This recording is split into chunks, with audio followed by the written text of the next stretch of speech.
When we were deciding who deserved a plaque, we had to reduce the number from 36 to 24. We were forced to exclude one woman, Ciara, because her plaque belonged on the gate of the military barracks. We decided that for safety reasons, this was too far outside of town. When you hear her story, you will understand why Ciara deserved the plaque we commissioned for her. On the evening of International Women's Day, we placed the plaque and a gorse wreath on the gate of the military barracks. We believed Ciara had been deported following her time in Cahir, and we hoped that she had begun a new life. We asked Ed O'Riordan to continue his research on Ciara, and we were all saddened to learn that our plaque was incorrect, and that Ciara had a much sadder ending than we had anticipated. The following is the research of Ed O'Riordan on the life of Ciara Kay.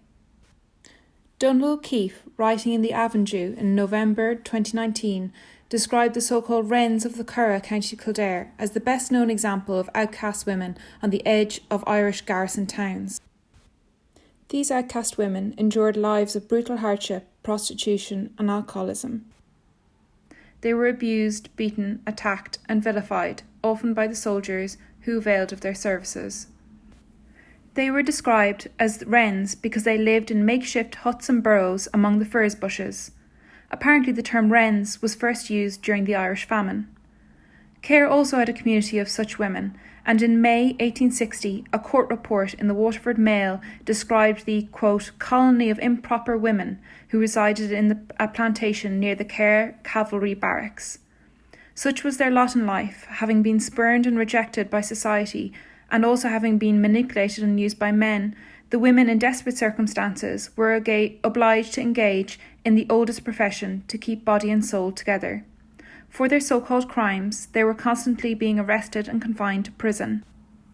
The only suggestion that 23-year-old Ciara Kay was such a woman was in the 1844 newspaper report of a court hearing in Cahir that year. The misfortunate young woman was described as a nymph of the pave and had been charged with robbing Officer William Augustus Hyder of the 10th Hussars at Cahir Barracks of a bank post bill for £25 in January 1844.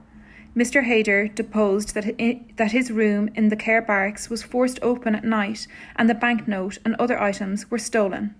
A young woman in the service of the Bridewell keeper where Ciara was confined testified that Ciara had made a confession to her while in custody.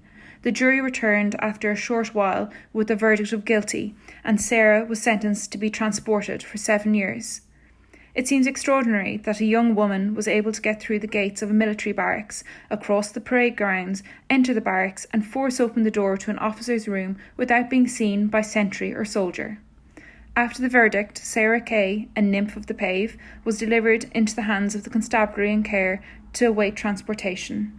Such were the terrible deprivations to which she had been subjected throughout her life that the ordeal of being confined in prison was too much for her to bear. Ciara died in Clonmel Jail in 1846. We wish that we could say that Ciara's story is confined to history. It is not over.